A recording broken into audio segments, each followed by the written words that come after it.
Bonjour et bienvenue dans votre émission Volontarié. Ravi de vous retrouver aujourd'hui dans ce nouveau numéro à la rencontre d'une entrepreneur qui a décidé d'ouvrir son établissement scolaire, donc le groupe scolaire Thomas Edison dans lequel nous nous trouvons aujourd'hui. Comme vous pouvez le voir, c'est assez grand et donc on va voir comment elle a fait pour commencer avec une toute petite salle et aujourd'hui se retrouver dans ces grands bâtiments, ces grands locaux avec plusieurs salles. Comment elle a fait? C'est la question qu'on se pose et qu'on va lui poser. Donc allons à sa rencontre. Bonjour à tous, aujourd'hui nous sommes dans un établissement scolaire avec la fondatrice de celui-ci. Donc je lui laisse le soin de se présenter. Bonjour à tous. Alors, je suis Madame Traoré Douya Clémentine. Je suis la fondatrice de cet établissement qui s'appelle le groupe scolaire Thomas Edison. Peut-être d'autres demanderont pourquoi Thomas Edison. Oui, Thomas Edison parce que Thomas Edison est un scientifique américain qui a découvert l'électricité. Il y a eu beaucoup de recherches, mais celui-là a fait sa recherche jusqu'au bout. Nous avons mis le nom Thomas Edison parce que nous disons que nous prenons les enfants qui ne comprennent pas beaucoup de choses et nous les envoyons vers la lumière, vers la réussite. D'où le nom, le groupe scolaire Thomas Edison.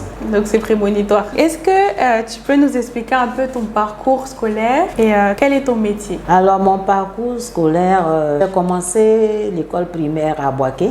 Dans une école privée, mon père y était. Donc nous avons grandi à Boaké. Donc j'ai fait l'école primaire à Boaké. Ensuite le collège, je l'ai fait au collège catholique filles de Béoumi, où vraiment nous étions les meilleurs. Et ensuite nous avons été dispersés dans toute la Côte d'Ivoire. Donc je me suis retrouvée au lycée Houphouët-Boigny. Et il faut dire qu'au lycée Houphouët-Boigny, c'était pas facile pour nous. C'était un grand établissement. Nous étions perdus et on s'est accrochés. Malheureusement, quand nous sommes arrivés en première, avec le bac probatoire, ça n'a pas été du tout facile pour nous. Du coup, j'ai pas pu avoir le bac probatoire en son temps. Et donc, directement, je suis rentrée à l'enseignement. Et dans l'enseignement, j'ai pu obtenir mon CAP. Et le CAP qui représente un peu le bac plus 2. Donc, pour dire que c'est pas forcément, il faut que j'ai le bac, mais quand on est dans un métier qu'on se donne, qu'on est encouragé, on peut avoir la même chose que le bac. Là, aujourd'hui, je n'ai pas eu le bac en tant que tel. J'ai eu le CAP qui est le bac plus 2. Donc, voilà un peu. Et puis, bon, pourquoi mon métier? Parce que quand j'étais enfant, j'avoue que j'ai ma maîtresse de CP2 que j'ai beaucoup aimée, qui m'impressionnait. Je l'adorais. Et je vous dis que même quand j'ai grandi, chaque fois que je suis de passage à Boaké, je fais tout pour aller la voir. Et je l'adore. Et vraiment, grâce à elle, vraiment, j'aimais ce métier. J'aimais ce métier. Et puis voilà, je suis rentrée dans l'enseignement. Donc c'est grâce à elle que tout a commencé. C'est là que tout a commencé. Voilà. Et quand je l'ai revue, je lui ai dit, je suis derrière, elle dit, oh ma fille, Dieu merci, tu me le disais, mais voilà, tu y es arrivée. Donc voilà comment je suis arrivée à l'enseignement. J'ai été enseignante, voilà, institutrice d'abord, adjointe, après institutrice ordinaire parce qu'avec le CAP. Et puis là, je suis sortie et j'ai été directrice d'école aussi. Et là, j'ai construit mon école parce que je suis une battante aussi.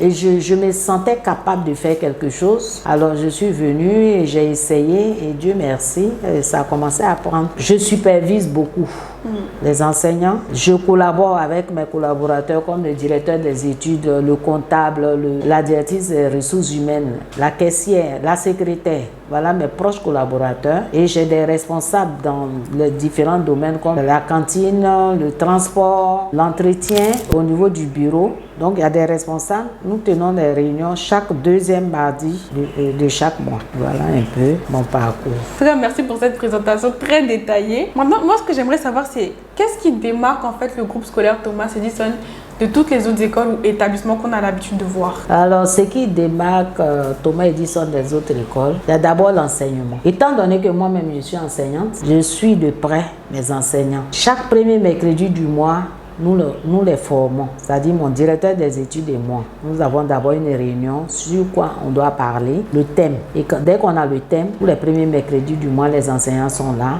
on débat soit un enseignant fait un cours, on fait des critiques, ainsi de suite. Et donc, ça leur permet de s'améliorer. Moi-même, je fais les visites de classe, je vais m'asseoir, je regarde, mais c'est le directeur qui a le bic qui écrit. Donc et puis on critique.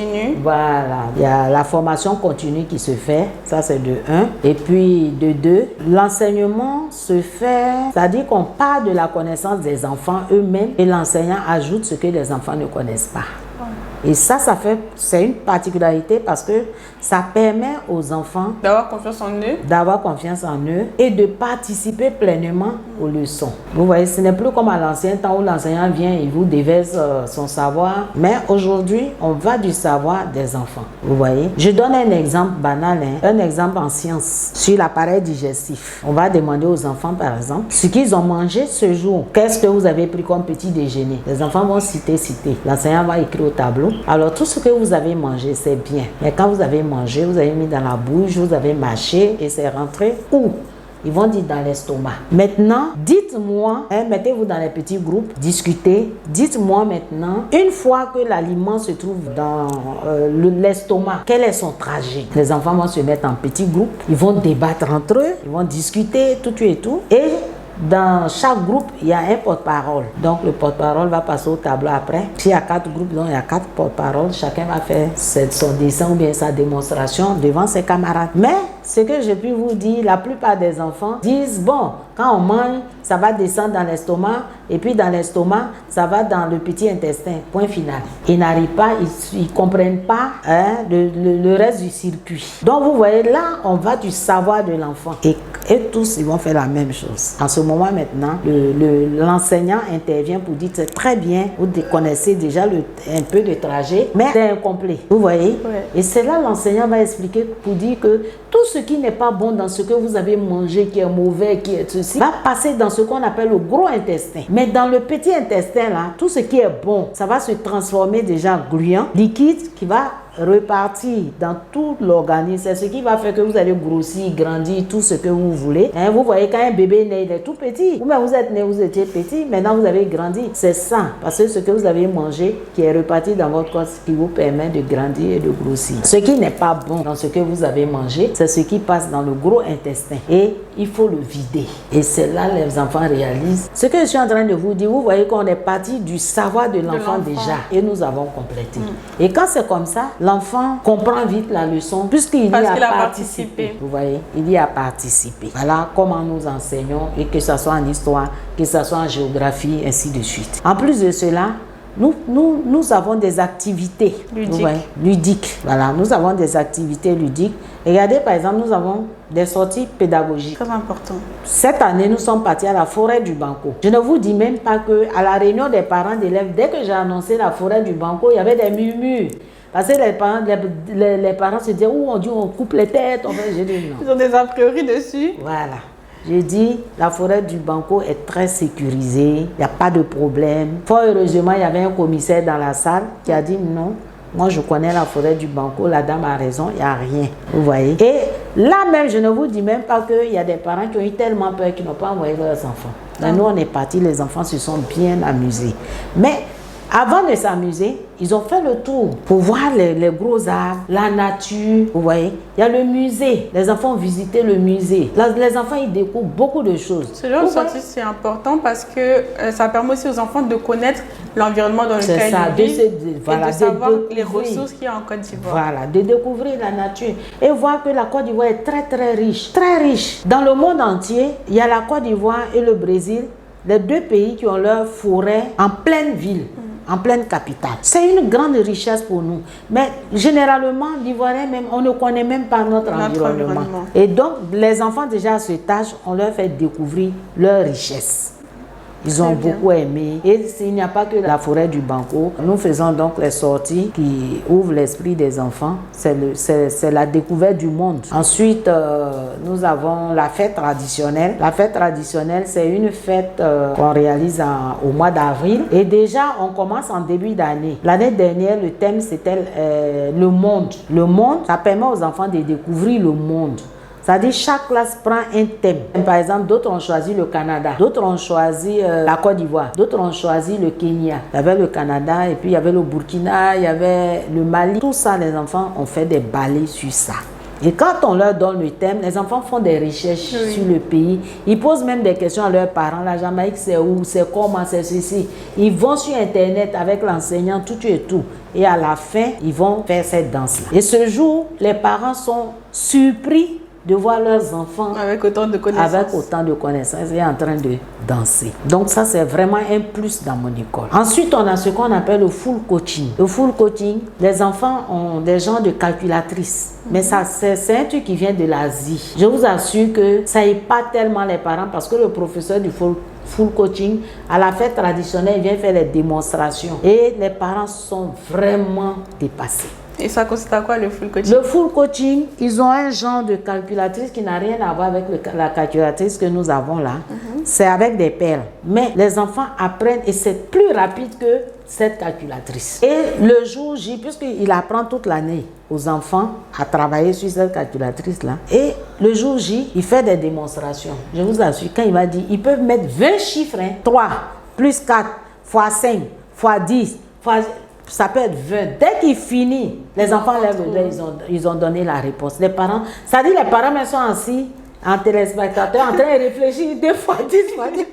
Ben, les enfants ont déjà trouvé la réponse. Il a récompensé les enfants qui donnaient beaucoup de réponses. Voilà, des réponses. Ça, c'est un plus dans l'école parce que le full coaching, il est très, très, très riche. Ça permet à l'enfant, parce que puisque l'esprit sera développé, ça permet à l'enfant d'apprendre vite les leçons et de comprendre aussi rapidement les leçons. Voilà, c'est vraiment en gros ce qui me démarque de beaucoup d'écoles. Quelle est ta meilleure réalisation, celle en tout cas dont tu es la plus fière? Vraiment, quand tu dis j'ai fait ça, tu dis waouh, franchement, je suis fière de moi. Ma meilleure réalisation, c'est vrai, j'ai réalisé des salles de classe, mais ma meilleure réalisation, c'est ma direction où nous sommes. Parce que je vous dis que nous avons commencé dans un petit bureau, dans une classe même. J'étais la secrétaire en son temps. Et puis après, on a fait un petit bureau. Puis voilà, aujourd'hui, grâce à Dieu, nous avons vraiment une direction digne de son nom.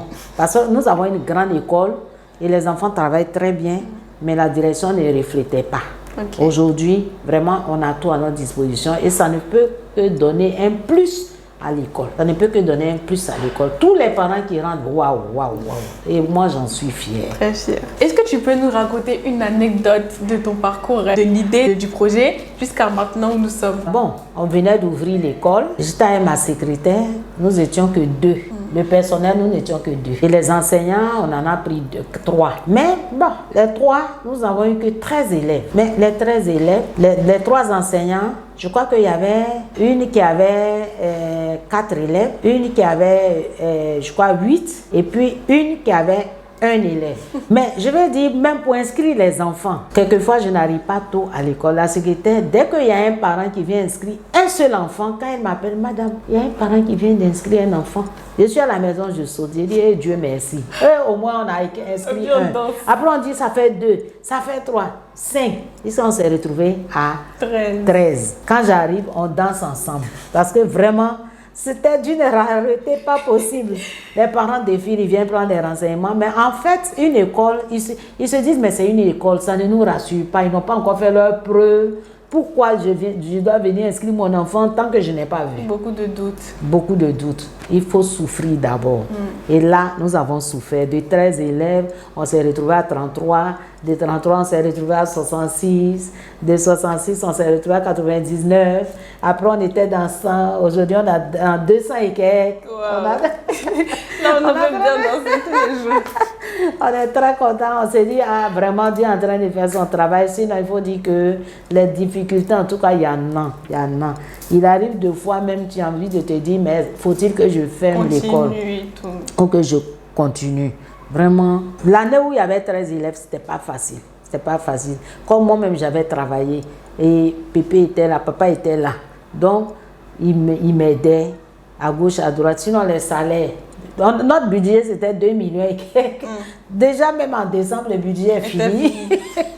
Donc, il fallait payer les enseignants, on payait sur notre salaire, on payait sur... Voilà. Donc, ça n'a pas été du tout facile. mais on a tenu. Tu as parlé des difficultés, mais moi j'aimerais savoir quelles sont celles que tu as rencontrées, celles que tu rencontres encore à présent, et surtout comment tu y as fait face et comment tu y fais face. Les difficultés sont surtout financières. C'est pas facile d'entreprendre. C'est pas du tout facile d'entreprendre en Côte d'Ivoire. Parce que dès que tu commences, les impôts sont là, la CNPS est là. Finalement, tu te demandes même pourquoi je me suis jetée dedans. Oui, parce que c'est dur, c'est dur, c'est dur. Mais par la grâce de Dieu, on réussit à aller de l'avant. Et puis, comme j'ai dit, mon époux, papa, il m'a beaucoup soutenu. Donc, financièrement, quand ça ne va pas, je vais vers lui. Parce que moi-même, j'ai vidé aussi tout mon compte, mais mon épargne, tout et tout, pour pouvoir faire face. Parce que les banques ne nous accompagnent pas du tout. Pas du tout. Les banques ne nous accompagnent pas. Et il faut des gens de bonne volonté, des gens pour nous aider à avancer. Voilà. Donc, et ça continue toujours parce que cette année, je devais même faire 2 classes. J'ai demandé à la banque. Ils m'ont aidé une fois. J'ai demandé à la banque de m'aider encore à construire 2 classes. Depuis le mois d'avril jusqu'à ce jour, ça y est dans les papyrasses, ils sont en réunion, ils sont sur notre truc. Jusqu'à présent, jusqu'à on va ouvrir l'école. Je n'ai pas pu ouvrir. Donc l'année prochaine, je vais m'y prendre tôt. Mais je sais qu'en cours d'année, ils me donneront le... Voilà, ils vont débloquer. Mais je veux dire que mon attente, c'était pour la rentrée. Mais vous voyez, la lenteur. On est obligé de faire un plan B au cas où on a beaucoup d'enfants. On a des salles vides. Il y a des salles, on va regrouper le temps de s'en sortir. Voilà. Donc c'est surtout financier. Et ça continue. Depuis le début... Mais on peut dire que ça s'est amélioré un peu parce qu'il y a un peu de visibilité. Nous-mêmes, on s'est débattu. Voilà, vraiment, les banques ne nous aident pas. C'est aussi ça, être entrepreneur, trouver des subterfuges. Lorsque tu as un plan, essayer d'en avoir 2 ou 3 autres. C'est ça. Au cas où le premier ne marche pas. C'est ça même, c'est ça. Ce que tu veux faire, ton plan A ne marche pas. Il faut toujours avoir un plan B sous la main pour tomber sur tes pieds. Sinon, tu restes à réfléchir. Le travail d'entrepreneur n'est pas du tout facile. Hein. Voilà, il faut toujours avoir un plan B sous la main. Nous, on se dit, on a 2 salles en bas.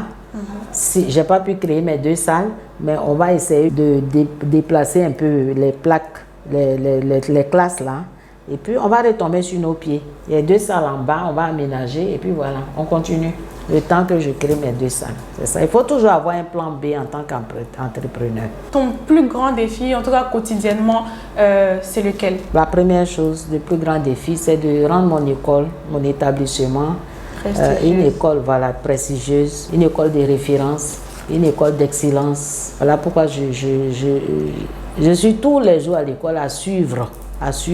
Et on y arrive et on est en train de monter. Et quotidiennement, je suis là à donner les conseils aux enseignants, aux directeurs, à tous mes proches pour que chaque enfant puisse rentrer. C'est-à-dire les parents nous ont confié les enfants depuis le matin. Je vous assure, il y a des bébés de 2 ans qui viennent le matin pour rentrer le soir, la nuit. Et tant que ces enfants ne sont pas rentrés à la maison, je ne suis pas tranquille. Et je suis chaque jour en train de donner les conseils et aux chauffeurs, et aux cantinières pour que les enfants mangent bien, et les chauffeurs pour qu'ils roulent doucement, ce sont des enfants qui sont derrière eux.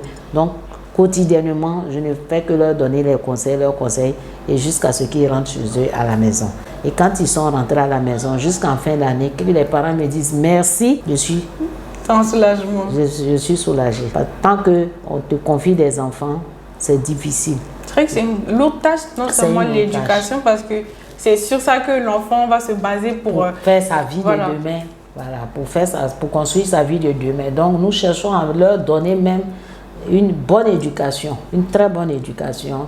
Souvent, on leur donne des conseils, on n'insulte pas son ami. Parce que souvent, il y en a qui ont de ces légèretés. Ils insultent leur ami. Donc, je leur dis non, on ne dit pas. Mais dans les classes, on fait la morale. On n'insulte pas son camarade. Quand on est en colère, on ne frappe pas son ami. On ne fait pas ci, on ne fait pas ça. On a même fait l'année dernière la journée de la non-violence. Et même arrivé à la maison, ils répètent ça. Et j'oubliais même qu'on initie la matinée pyjama où les enfants viennent en pyjama, sans sac. Ils vont prendre le petit déjeuner ensemble. J'organise ça, je leur donne le café, le pain. Enfin, ils mangent, ils sont contents. Ça renforce les liens de cohésion, tout et tout. Et puis après, maintenant, il y a des ateliers, il y a différents ateliers, ils tournent. Voilà, ils apprennent des choses, comment économiser, comment manger à table, on ne mange pas la bouche pleine, voilà, les bonnes manières. Voilà, tout ça, on a une journée pour ça aussi. Voilà, quand ils rentrent, ils sont très contents. Donc c'est beaucoup plus loin en fait que l'éducation genre scolaire. Oui. Puisque l'enfant vient, il apprend l'école scolaire, mais aussi l'école de la vie en quelque sorte. Bien sûr, il apprend aussi l'école de la vie. Parce que quand ils viennent, il y a le savoir même, comme on l'a dit. Le savoir d'abord, la connaissance. Oui. Et puis il y a le savoir-être. Et le savoir-faire. Et le savoir-faire. On leur apprend un peu tout ça. Parce que le savoir-faire, nous avons les dessins, nous avons la peinture, nous avons beaucoup de choses. Cette année même, on doit leur apprendre à se tresser, à faire les... Voilà. Parce que dans la vie, on ne sait jamais. Et moi, chaque jour, chaque fois quand il y a la fête traditionnelle, je dis aux parents, regardez les dons que Dieu donne aux enfants. C'est très important. C'est très important. N'imposez pas ce que vous voulez aux enfants. Voilà. Parce que vous allez les dérouter. Chaque enfant a son don. Il y a des enfants, par exemple, en classe, ça ne va pas. Mais quand vous les voyez sur le podium en train de danser, ça veut dire que cet enfant-là, c'est son don. C'est son don. Il faut l'encourager. S'il a le bac en danse, il peut créer un truc artistique. Il peut faire beaucoup de choses. Il y a des enfants en classe, ça ne va pas. Mais quand ils te dessinent, non, ce n'est pas possible. Donc, encouragez-les à faire dans leur projet, dans leur passion. Voilà, parce que ça, c'est notre rôle. C'est notre rôle de le faire. Il n'y a pas seulement que le savoir. Oui, j'aurais dû être dans cette école de vie. J'aurais dû être dans cette école. Quelle opportunité le fait d'être entrepreneur t'a-t-elle apporté? De créer mon entreprise m'a apporté beaucoup de choses. Pour être entrepreneur déjà, il y a beaucoup de choses qu'il faut connaître. Et je m'y suis mise. J'ai fait par exemple le management. Parce que le management là permet d'encadrer ton personnel. Donc ce que j'ai fait, et ça m'a beaucoup aidé. Parce que fidéliser ses enseignants ou bien son personnel, c'est pas facile. Mais quand on sait comment les prendre, c'est une très bonne opportunité pour moi. Donc j'ai fait le management qui m'a permis d'ouvrir les yeux sur tout. Sinon, quand j'étais enseignante, à tout moment, oh, le salaire est petit, on fait pas ci, on fait pas ça. Aujourd'hui, moi-même, je suis dans la peau de... Je comprends beaucoup de choses et que c'est pas facile et que les choses vont de façon graduelle. Donc, en plus de ça, ça m'a permis de m'affirmer en tant que responsable, de m'affirmer. Je suis capable aujourd'hui de gérer beaucoup de problèmes. Parce que quand les parents arrivent, je me rends compte que même quand le parent va vers le directeur des études, vers le comptable, ils ne sont pas capables de gérer normalement. Mais quand je les reçois, ils ressortent de mon bureau très contents, satisfaits. Vous voyez? Donc, j'ai la possibilité, de façon diplomatique, de les aider d'une manière ou d'une autre. Donc tout ça, ça s'apprend. Tant que je n'étais pas dans la peau d'entrepreneur, je ne pouvais pas comprendre cela. Vous voyez, je ne pouvais pas comprendre cela. Donc c'est beaucoup d'humilité dans la compréhension. Voilà. Et puis, l'humilité, c'est beaucoup d'humilité surtout. Et puis, qu'est-ce que je veux dire? C'est toujours dans ce même d'humilité. Moi, je vais me fondre avec mes enseignants, avec mon personnel, avec mon gardien, avec, ça dit tout le monde. Je ris avec tout le monde, je m'amuse avec tout le monde. Mais quand il y a le côté travail, on travaille. Quand il y a une fête, par exemple, la dernière fois avant que je ne voyage, j'ai organisé, parce que les enfants ont fait 100%. Et le dernier élève a eu 113 points à l'entrée en 6e. Alors donc, pour féliciter, dire merci à tout le personnel, je les ai invités chez moi à la maison. Parce que c'est en partie grâce à eux si les enfants ont de bons résultats. C'est qu'ils font un travail considérable. C'est ça. Je les ai encouragés et je les envoyais, je les ai invités à la maison. On leur a donné à manger, ils se sont éclatés, tout et tout. Mais bien avant, je leur ai dit merci. Parce que sans eux, on n'aurait pas pu avoir ce résultat. Depuis la maîtresse de la TPS jusqu'au CM2, tout ce personnel, c'est-à-dire même la cantinière, je leur dis, si vous n'avez pas donné à manger aux enfants, vous n'allez pas travailler encore. Donc, nous sommes tous liés les uns aux autres. Chacun a besoin de l'autre. Donc, leur dit grand merci. C'est grâce à toute l'équipe entière que nous avons gagné ce pari-là. Donc, je souhaite que ça continue. Et ils étaient très contents. Vous voyez. Ils étaient très contents parce qu'on s'est bien amusé, on a dansé ensemble. Ils sont partis en vacances vraiment tout joyeux. Et est-ce qu'avec les enseignants, vous faites aussi des sorties pédagogiques comme vous faites avec les enfants? Oui, mais là, les enseignants ont leur mutuelle, si je peux dire, ou bien leur association. Et cette année, par exemple, ils ont organisé une sortie à Bini. Bini, c'est... Le domaine Bini? Domaine Bini. Ils ont organisé. Moi, j'ai dû leur donner le car, j'ai mis le carburant, voilà, pour les accompagner. Et ils se sont retrouvés là-bas, ils ont fait la promenade, ils se sont bien amusés. Voilà, vous voyez que quand l'esprit est dégagé, ça va. Voilà, sinon ils font des sorties. Puis il n'y a pas cette pression, je pense, de se dire que c'est le travail, il faut que je sois sérieux. Voilà. Non, ils se sont... Et moi, par exemple, je n'ai pas voulu être là-bas parce que si je suis là, ils se disent, madame est là, donc on fait attention. Oui. Je ne suis pas partie pour les laisser s'éclater. Voilà, ils se sont bien amusés, ils sont partis faire la boue, ils ont pris des photos. Voilà. Moi, je les accompagne. Je leur donne le car, je leur donne le carburant. Allez-y. Ils ont fait leur cotisation et puis ils sont partis. C'est intéressant. Voilà. Et est-ce que tu peux nous citer 3 choses auxquelles il faut s'attendre lorsqu'on veut devenir fondatrice d'une école ou bien même enseignante ou enseignant? Bon, ça c'est un peu vaste. Sinon, quand on veut devenir enseignant, surtout dans le privé, il y a, nous avons la direction de l'encadrement des écoles privées qui se trouvent au plateau. C'est eux qui sont l'interface entre nous et le ministère. Alors donc, quand on veut être enseignant, moi je dis toujours, quand on recrute, il faut avoir l'autorisation d'enseigner. Moi, tous mes enseignants ont l'autorisation d'enseigner. Parce qu'avec l'autorisation d'enseigner, on sait que c'est plus sérieux et l'État te reconnaît. Voilà. Donc, on y va, tu déposes tes dossiers, il faut avoir un niveau, je ne sais plus c'est quel niveau. Et puis voilà, tu fais la formation, on te donne ton document, la ministre signe, et puis voilà, tu peux enseigner dans les écoles privées. Mais quelqu'un se lever comme ça, tu n'as aucun papier, je vais enseigner, sur quelle base? Non. Donc moi, je suis exigeante pour ça. Mais moi-même, avant même d'être directrice aussi, j'ai fait l'autorisation de diriger parce que je me suis fait former. Tout ce qui est formation, vraiment, c'est bien. Donc, je me suis fait former. Et pour être entrepreneur, bien pour créer son école, il y a beaucoup de choses à fournir. Mais les 3 principales? Les 3 principales, quand tu veux former et tu veux créer ton école, il faut avoir d'abord un terrain. Pourquoi un terrain? Parce que dans le temps, tu pourrais louer un bâtiment. Tu loues un bâtiment, tu crées ton école. Dans 10 ans, le propriétaire dit j'ai besoin de mon bâtiment. Tes élèves vont où? Donc voilà un problème. Donc la première chose, il faut avoir un terrain.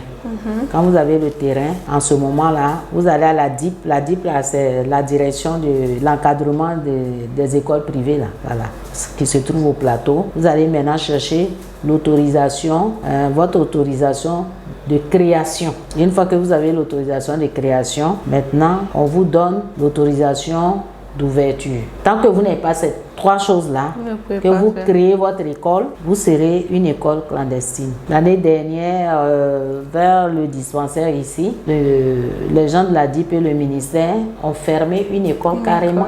Et ils ont appelé des fondateurs, les enfants qui y étaient, ils les ont fondus dans ces écoles-là. Donc, tu deviens une école clandestine. Donc, tant que tu ne fais pas ces 3 choses pour avoir leur autorisation, tu ne peux pas. Et quand tu commences, c'est à base une. Quand tu as tes classes, et quand tu veux faire encore les 2e classes, tu vas vers eux encore avec des documents. Ils viennent visiter l'école, tu demandes maintenant l'autorisation d'extension. Si c'est les 2e classes, ils vont te donner. Si tu vas aller encore à 3e classe, tu demandes encore leur autorisation. C'est ainsi de suite. À chaque fois, il faut demander. Il faut faire demande, mais ils viennent voir. Ils viennent voir si c'est possible. Ils te disent de donner les documents, ainsi de suite. Dès qu'ils donnent leur autorisation, tu crées ta chose. Ou bien tu crées déjà, tu fais tes classes. Et puis, ton dossier est déjà là-bas. Une fois que tu as tout fait, ils viennent visiter. Et puis, ils se disent, bon, c'est apte pour accueillir les enfants. On te donne l'autorisation.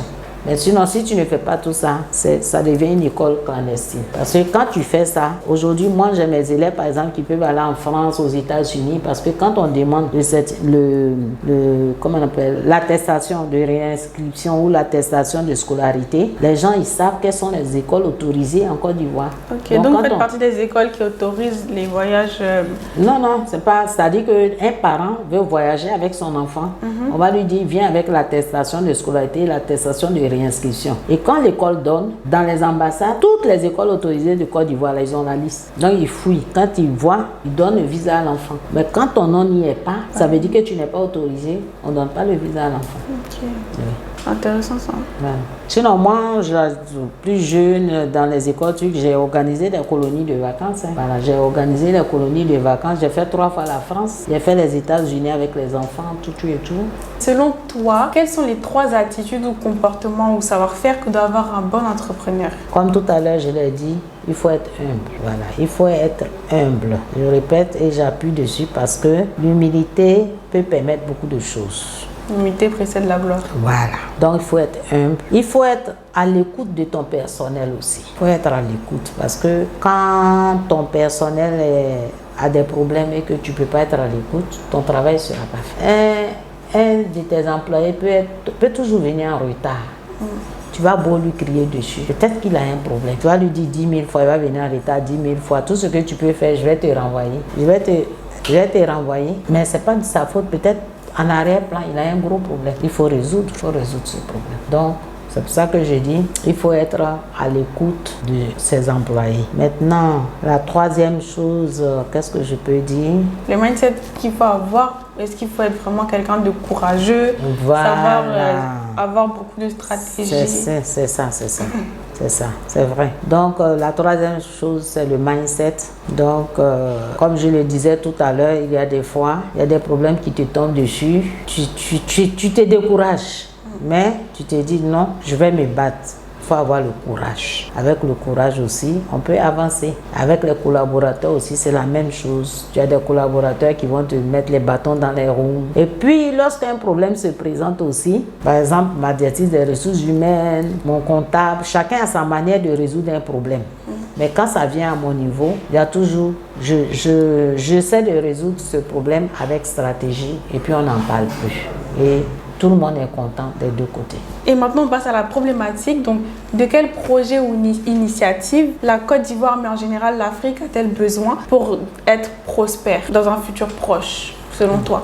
Ok, merci. Les initiatives sont nombreuses et les jeunes ont la volonté de travailler. Les jeunes ont la volonté de travailler, mais le hic, comment les accompagner? Je pense que nos gouvernants, ceux qui nous dirigent en Afrique de façon générale et puis particulièrement en Côte d'Ivoire, qu'ils essaient de voir comment ils peuvent accompagner ces jeunes qui ont plein d'ambition, qui ont beaucoup de projets. Mais on remarque que même quand il y a une petite ouverture, derrière, c'est corsé encore. Donc, les jeunes ne peuvent pas avoir des documents, ils ne peuvent pas avoir ceci. Du coup, tout est fermé. Beaucoup de critères. Il y a trop de critères en fait. Il y a trop de critères. Donc vraiment, moi je demande au gouvernement d'aider tous ces jeunes qui sont là, mais de faire en sorte que ces critères-là, c'est vrai. On donne les critères pour la sécurité, mais qu'ils soient qu'ils relâchent un peu du lest pour que ces enfants-là, ces jeunes-là, si ce sont les idées, si ce sont les projets, ils en ont plein. Ils ont plein de choses. Ils ont envie de faire, mais le hic, c'est l'argent. Ils n'en ont pas. Les banques ne financent pas. Les gouvernants ferment tout. C'est difficile. C'est difficile pour eux. Donc vraiment, je m'adresse aux gouvernants, je m'adresse vraiment à tous ceux qui dirigent nos pays là, de regarder de près et de faire des ouvertures, pour que ces jeunes là puissent se battre pour entreprendre de bonnes choses. Voilà ce que je peux dire. Il faut des ouvertures parce que c'est trop corsé.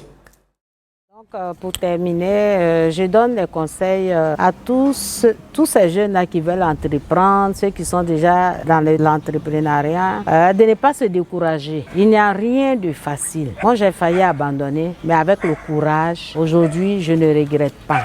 Donc, n'abandonnez pas. Il faut être persévérant. Lorsque vous persévérez, vous allez voir que ça va marcher. Voilà. Pour ceux qui veulent entreprendre et qui n'ont rien, vous pouvez faire déjà des petits métiers. Avec un peu ce que vous gagnez, vous pouvez entreprendre doucement. Voilà.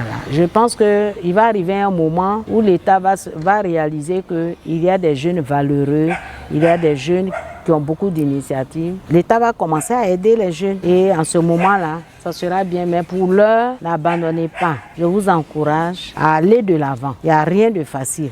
Mais on dit au bout de l'effort, il y a la réussite. Donc faites beaucoup d'efforts et vous allez voir que la couronne vient plus tard.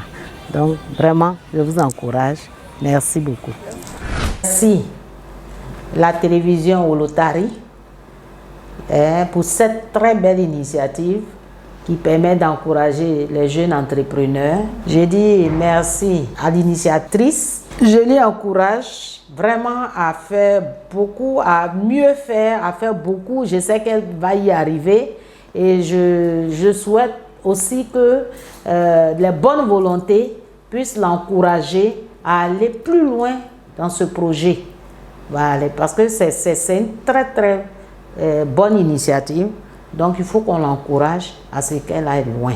Et que ces jeunes qu'elle veut aider, eux aussi puissent se prendre en charge. Et c'est l'Afrique et c'est la Côte d'Ivoire qui gagnent. Je vous remercie. Merci à vous, chers téléspectateurs, d'avoir suivi cette émission. On se retrouve très prochainement dans un nouveau numéro. Et d'ici là, si vous voulez participer aussi à cette émission, envoyez-nous toutes vos demandes au contact qui s'ajoute à l'écran. Comme ça, vous pouvez passer dans cette émission, promouvoir votre business ou votre entreprise aux yeux de tout le monde. Merci encore et merci surtout à notre invité d'aujourd'hui d'avoir pris le temps, vraiment d'avoir pris un peu de son temps pour nous faire cette très très belle interview avec beaucoup de conseils, beaucoup de conseils et à bientôt. À bientôt, chers téléspectateurs.